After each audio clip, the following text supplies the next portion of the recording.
8h30 sur Al-Oula, bonsoir et bienvenue dans ce premier rendez-vous d'information de la soirée. Voici le sommaire. Clôture au siège du Parlement à Rabat du premier forum africain du Parlement de l'enfant. La cérémonie officielle a été présidée aujourd'hui par Son Altesse Royale la princesse Lalla Meriem, présidente de l'Observatoire national des droits de l'enfant. Un événement placé sous le signe de la participation des enfants au développement de l'Afrique.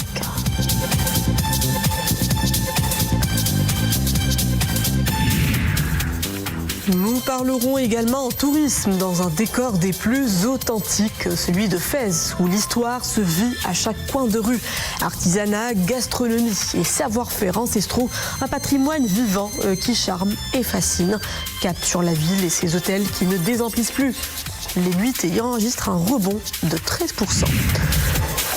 L'escale culturelle hebdomadaire vous invite cette semaine à explorer les rapports humains à l'ère des réseaux sociaux, l'écran des illusions, une fiction signée Intisar Haddia. L'écrivaine et médecin néphrologue y scrute nos liens à l'autrui à travers le prisme du numérique. Une plongée bouleversante qui redéfinit nos interactions en ligne entre illusion, connexion et psychologie. L'écrivaine Intisar Haddia sera l'invitée de votre escale ce samedi.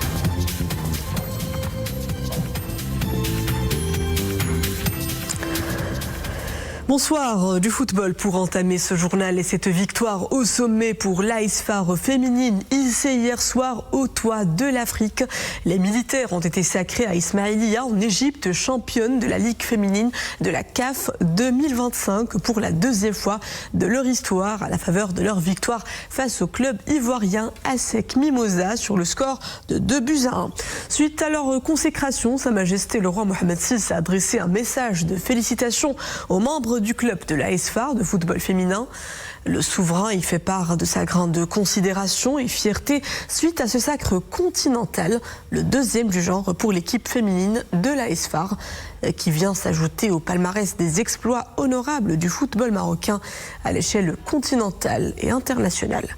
Saluant les efforts de tous ceux et celles ayant contribué à la réalisation de ce sacre, notamment les joueuses, les entraîneurs, les staffs techniques et médicaux ainsi que les responsables administratifs.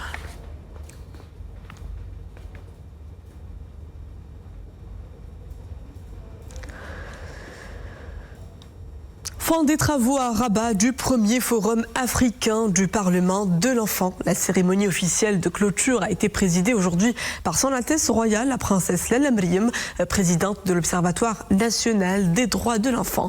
Un événement à portée continentale, placé sous le haut patronage de Sa Majesté le roi. Il se tient sous l'égide de l'ONDE, sous le signe de la participation des enfants au développement de l'Afrique. Sofia Fgrod, Nawal Gourari, Othman Tazi, Hamza Sayah et Mehdi Chtaibi. En terre marocaine, la voix de l'Afrique résonne avec force. L'écho de l'appel de Sa Majesté le roi Mohamed VI en faveur du renforcement de la coopération sud-sud et de la solidarité africaine, en plaçant la jeunesse au cœur des stratégies de développement. Dans cette dynamique, le leadership inspirant de Son Altesse Royale la princesse Lalla Meriem s'illustre à travers des initiatives en phase avec les enjeux actuels. Son Altesse Royale la princesse Lalla Meriem a visité 5 ateliers d'enfants parlementaires africains et marocains. L'occasion pour ces enfants de présenter à Son Altesse Royale les recommandations de leurs travaux. Nous sommes très fiers de nous et nous remercions Son Altesse Royale la princesse Lalla Meriem pour nous avoir permis de nous exprimer. Les nombreux ateliers ont accueilli des débats de société comme le mariage des mineurs ou encore les enfants en situation de rue qui ont besoin de solutions urgentes car l'enfant est le noyau de la société. Je voudrais énormément remercier la princesse pour cette initiative parce que c'est nous donner une occasion de porter plus notre voix à travers le monde entier et même dans notre pays respectif.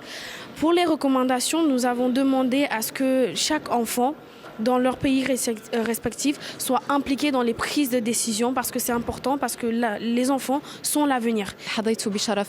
J'ai eu l'honneur de participer au 4e atelier autour de la thématique du travail des enfants. Et nous avons présenté des recommandations pour faire face à ce phénomène. Le point le plus important est un accès à une éducation de qualité. Notre but ici aujourd'hui, c'est le fait d'améliorer la vie de chaque enfant africain. Et on est ici aujourd'hui réunis parce que, comme on dit, l'union fait la force. Et on espère faire la force de chacun de nos pays, avoir de l'espoir et continuer comme ça. Donc je tiens à remercier Son Altesse Royale. Merci de nous avoir invités ici. C'est un énorme honneur d'être ici aujourd'hui. Votre Altesse, Mesdames et Messieurs. Son Altesse Royale, la princesse Lelem Riem, a assisté à la projection de 2 capsules vidéo. La première est intitulée « Partage des réalisations de l'Observatoire marocain et des bonnes pratiques en termes d'approche participative des enfants ». Et la seconde « Forum africain du Parlement de l'enfant, échange fructueux ». Pour clôturer cette première édition, nous avons le plaisir d'annoncer que suite aux travaux du Forum, l'ensemble des participants ont adopté par acclamation la déclaration de Rabat pour la participation des enfants au développement de l'Afrique. Et c'est par acclamation que la déclaration de Rabat pour la participation des enfants au développement de l'Afrique a été adoptée. Ces déclarations consacrent la création du réseau africain pour les droits de l'enfant, dont le siège sera accueilli par l'ONDE. L'Observatoire apportera également tout le soutien nécessaire pour une Afrique où les enfants du continent deviennent acteurs du changement et bâtisseurs de paix. Dans l'hémicycle, les enfants africains ont parlé et leurs voix ont trouvé écho auprès des décideurs politiques. Un grand merci à travers Sa Majesté le roi du Maroc, que Dieu l'assiste, et Son Altesse Royale, la princesse Lelem Riem, ont eu une heureuse initiative de mettre en avant les droits de l'enfant. Parce que l'avenir, c'est l'enfant. Donc, autant préparer demain, aujourd'hui. En mettant les enfants en avant de la scène, on assure l'avenir. Celui qui veut bâtir sa maison doit bien préparer au fait. Et pour bâtir un pays, il faut préparer sa jeunesse. Le Maroc qui a présenté un bon exemple pour l'Afrique et d'ailleurs, je dirais pour le monde entier. La valeur ajoutée dont nous discutons depuis hier est la meilleure manière de coopérer, d'unifier les efforts pour que nos enfants s'épanouissent dans un meilleur climat social, sanitaire et psychologique.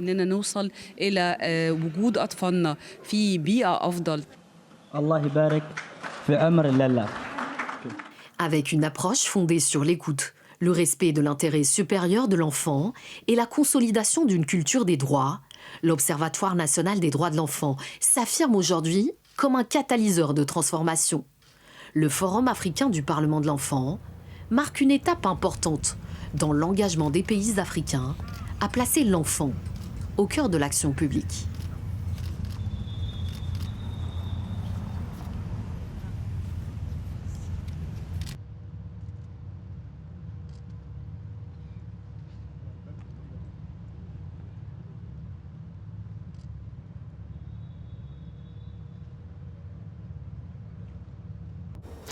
Direction New York où le Maroc a couronné avec succès sa présidence de la 6e session de la conférence sur l'établissement d'une zone exempte d'armes nucléaires et d'autres armes de destruction massive au Moyen-Orient.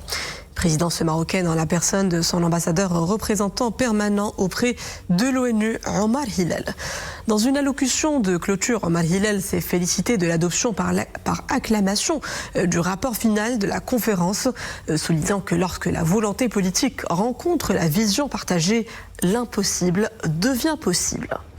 L'ambassadeur a insisté sur l'engagement vital des États dotés d'armes nucléaires et de la communauté internationale en vue de concrétiser cette vision pour un Moyen-Orient débarrassé des armes. À cette occasion, les États membres ont unanimement salué l'engagement remarquable du Maroc tout au long de l'année, louant son approche innovante et sa capacité à insuffler un nouvel élan à cette conférence et à en amplifier le rayonnement international. À la clôture de cette cérémonie, les membres de la conférence ont élu par acclamation le sultanat d'Oman comme président de la 7e session de la conférence qui se tiendra donc à New York en novembre 2026. Également au menu de l'actualité ce samedi, les compteurs des réservations s'envolent à Fès, signe d'un essor touristique inédit. La cité spirituelle confirme sa place sur la carte touristique nationale. Ces établissements d'hébergement ont enregistré un rebond de 13% en termes de nuitées à août 2025 et ce n'est que le début d'une saison touristique prometteuse. On en fait le constat sur place dans ce sujet signé Anwar Romari avec Zakaria Mokhimbila. Fès, la ville impériale aux mille et une facettes. La visite touristique de cette cité féerique promet un voyage dans le temps à travers les siècles et les époques. L'aspect antique de ces monuments emblématiques n'empêche pas cette cité d'être dans l'air du temps. Mais pour beaucoup de visiteurs, les sites historiques sont des lieux incontournables pour commencer la visite. Portes en bois sculptés, ruelles étroites et chefs-d'œuvre d'artisanat. Autant d'atouts qui séduisent des touristes au nombre en constante croissance. J'ai longtemps souhaité venir au Maroc. La visite de Fès, Casablanca et Marrakech a été fascinante. C'est ma première fois ici. C'est un vrai plaisir.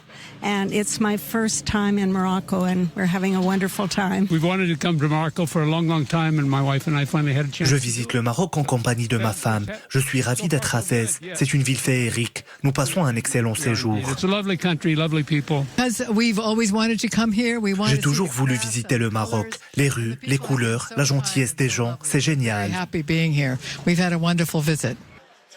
L'ancienne Médina résume à elle seule tous les attraits de la capitale spirituelle. Ce lieu historique est réputé pour être l'un des grands sites piétons. Dans les dédales de ces ruelles, le visiteur ne manque pas de croiser sur son chemin des adresses incontournables, de la Médersa Bouhnania au Attarin, des édifices aux murs ornés de zéliges et de sculptures exquises.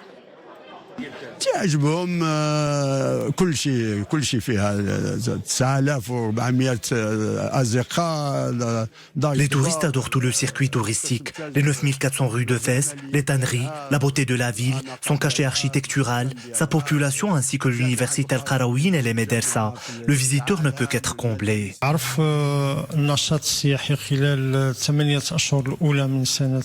L'activité touristique a connu durant les 8 premiers mois de 2025 une bonne dynamique en comparaison avec la même période de l'année précédente.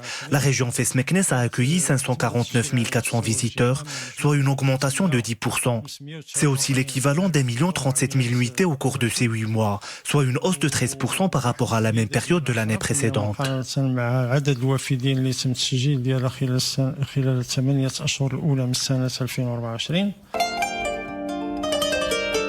Fidèle à son histoire et résolument tourné vers l'avenir, Fès continue d'écrire de nouveaux chapitres de sa gloire, une histoire singulière qui se raconte aux visiteurs du monde entier.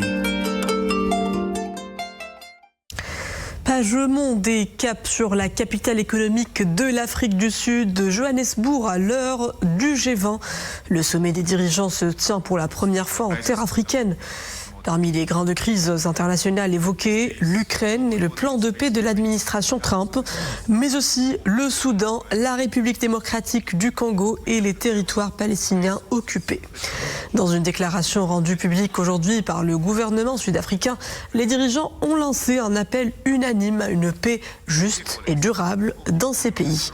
Les États-Unis s'étaient opposés à la diffusion d'un communiqué final du G20 invoquant leur absence à un sommet dont les priorités vont à l'encontre des vues politiques de Washington.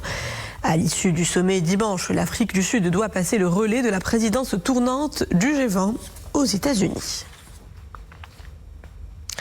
Et au Brésil, la grand-messe du climat arrive à sa fin. Le texte final doit être soumis au vote aujourd'hui auprès des représentants des 195 pays et de l'Union européenne.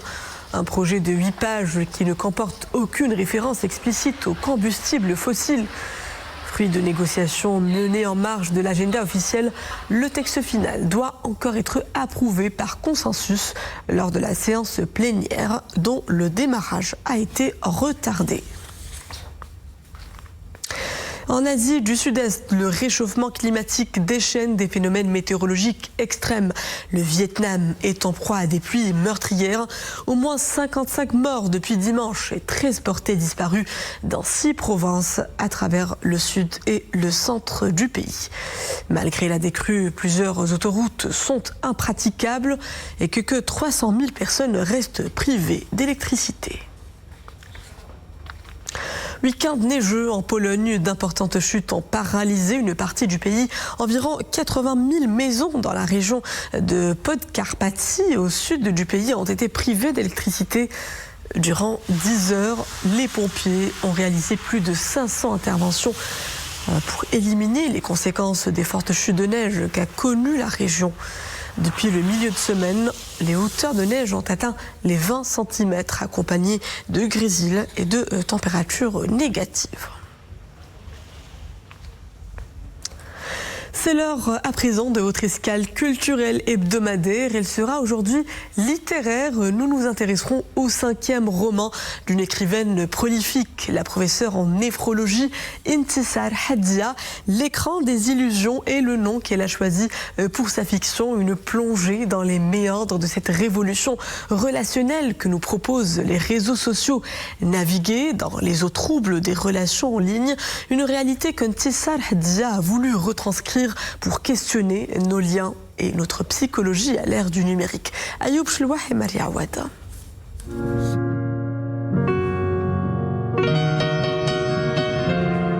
Et si toute réflexion humaine commençait par ce postulat, qu'il vaut mieux perdre ses illusions pour accéder à une vérité dépouillée, sans filtre ni distorsion? De cette interrogation existentielle aux allures de réquisitoire contre le paraître et l'être, Intisar Haddia, écrivain de la psychologie sociale, fait naître une pensée qu'elle invite le lecteur à lire, à comprendre et à laisser infuser. Je t'accuse de fermer les yeux alors que t'as tout vu, je t'accuse. Les écrans, pour paraphraser le titre de son dernier roman, l'écran des illusions, deviennent ainsi le réceptacle de nos contradictions et de nos instincts les plus primitifs. Car oui, à l'ère du numérique, les écrans, vaste paradis de la comédie sociale, se mutent en terrain de chasse parfait pour tous ces illusionnistes et autres séducteurs en mirage qui peuplent de leur présence fantomatique nos existences bousculées.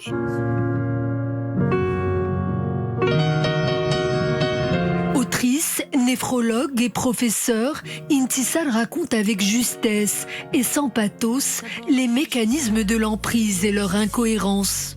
D'ailleurs, au commencement était l'Arbi, un homme intelligent, cultivé et affable, une rencontre du hasard, du mektoub comme on dit, et de la destinée, pouvons-nous penser. Mais, au fil des pages, le masque se fissure, s'écaille et finit par tomber. De sa plume engagée dans les tréfonds de l'âme humaine, Intisar aime à analyser les dualités de l'homme et ses paradoxes. Rien fait quand t'as su, je t'accuse. Après, les très beaux romans Trahison pieuse, parus en 2021, et Un si long chemin, paru en 2023, l'écrivaine la plus prolifique de sa génération entend bien faire entendre sa voix et à travers elle, celle de toutes les femmes qui ne se laissent pas appâter par les illusions trompeuses. J'ai le plaisir d'accueillir en direct dans ce journal l'écrivaine et professeure en néphrologie, Intisar Haddia, qui nous rejoint depuis Oujda. Bonsoir et merci d'être avec nous ce soir.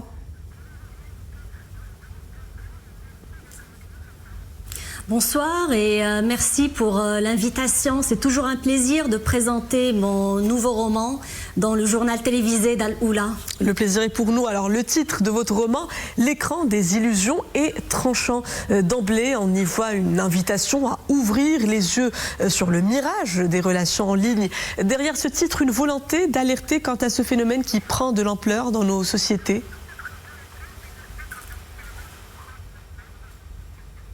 Absolument. En fait, mon roman L'écran des illusions raconte l'histoire d'une femme, une femme médecin, le docteur C, qui mène une vie structurée, ordonnée, maîtrisée, j'ai envie de dire presque parfaite, entre son cabinet médical, ses consultations, ses patients, ses congrès.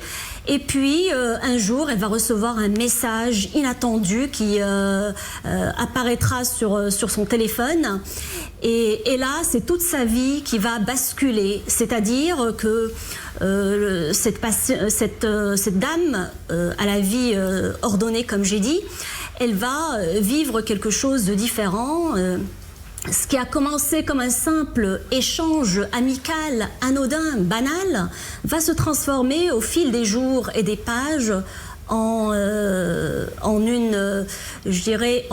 quelque chose d'inquiétant. On verra comment ce qui a débuté comme étant une relation agréable va s'immiscer dans son quotidien jusqu'à l'envahir.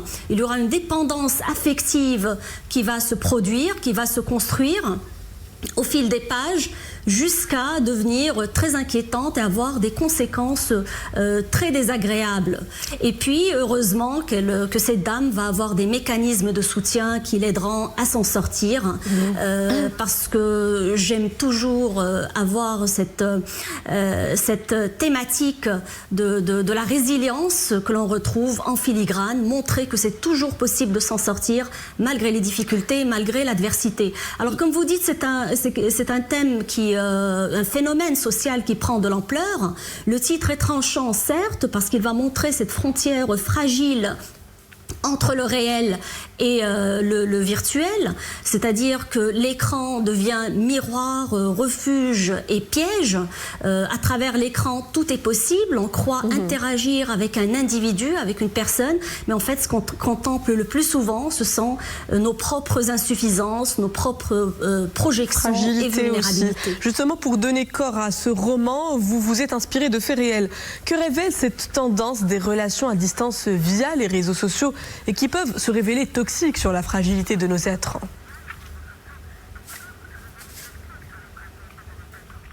Justement, je me suis inspirée de faits réels. L'intrigue s'inspire profondément de la réalité, de ce que j'ai lu, écouté, collecté comme information sur le sujet. Vous savez pertinemment que je pratique un métier qui est une lucarne sur la société, où très souvent on est le réceptacle de la vulnérabilité humaine et on a droit à certaines confidences, on observe le mésusage des réseaux, des écrans dans bon nombre de situations. Alors je me suis inspirée de tout cela pour monter cette intrigue et construire mes personnages. Et au fil des chapitres, vous allez donc nous montrer que les relations en ligne ne répondent pas aux mêmes règles que les rencontres dans la vie réelle. Il y a un emballement qui s'opère par les mots et par l'imagination aussi. Est-ce une façon de nous dire que le virtuel inhibe nos facultés de discernement ?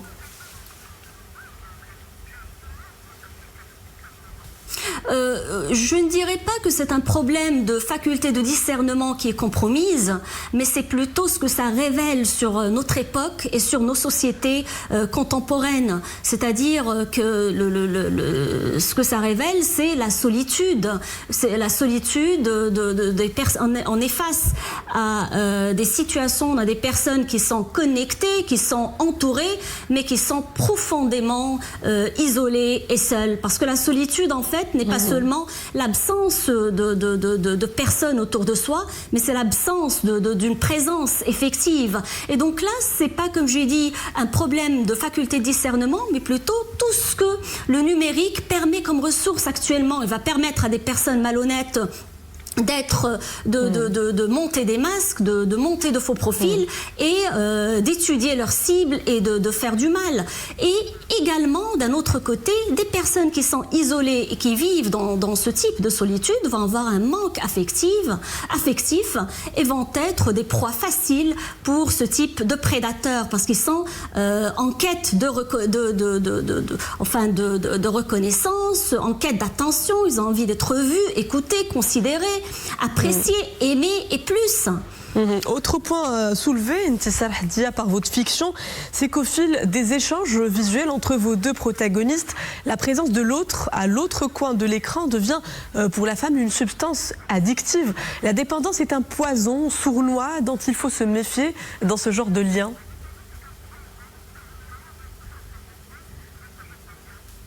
Alors justement, comme vous le dites, c'est cette présence sournoise qui va créer l'attachement, et on voit au fil des pages comment une dame rationnelle, très instruite, très prudente à la base, qui va se retrouver piégée dans cette bulle qui a été montée par le manipulateur qu'elle a rencontré sur le net.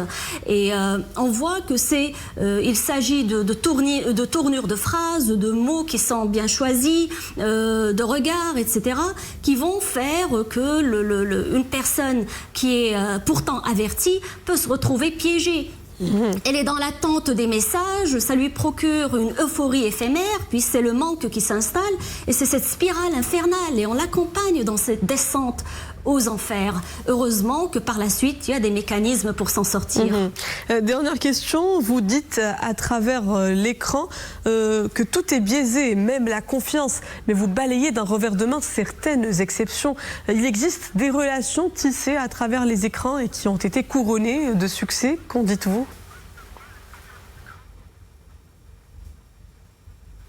Oui, absolument. Vous savez, c'est comme dans la vie, rien n'est absolu.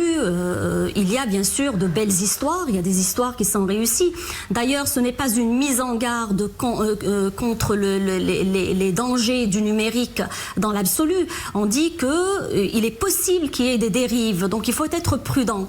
Le message essentiel ici, c'est savoir être averti, savoir se préserver son estime de soi, ses valeurs, sa santé mentale, et bien sûr garder une distance émotionnelle et son sens critique. C'est ça le message clé du roman. Justement, savoir discerner les illusions qui se cachent derrière l'écran pour que le lien humain reste authentique. Je vous remercie, Intissar Hadja, écrivaine et professeure en néphrologie, de nous avoir plongé au cœur de votre ouvrage. Coup d'œil avant de refermer ce journal sur les couleurs du ciel et cet avant-goût hivernal qui s'installe sur les 2/3 du pays. Demain, la matinée sera encore assez froide sur l'Atlas, le Rif et les hauts plateaux orientaux avec gelée abondante. Côté Mercure, le thermomètre affichera des minimales de l'ordre de -4 à 4 degrés sur l'Atlas, les hauts plateaux orientaux et le Rif. Il fera entre 16 et 21 degrés sur les provinces du Sud, comptez entre 5 et 12 degrés partout ailleurs.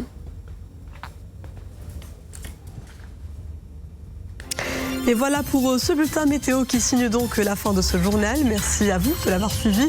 Retrouvez votre édition principale à 20h30, ce sera en compagnie de Nadia Mouden.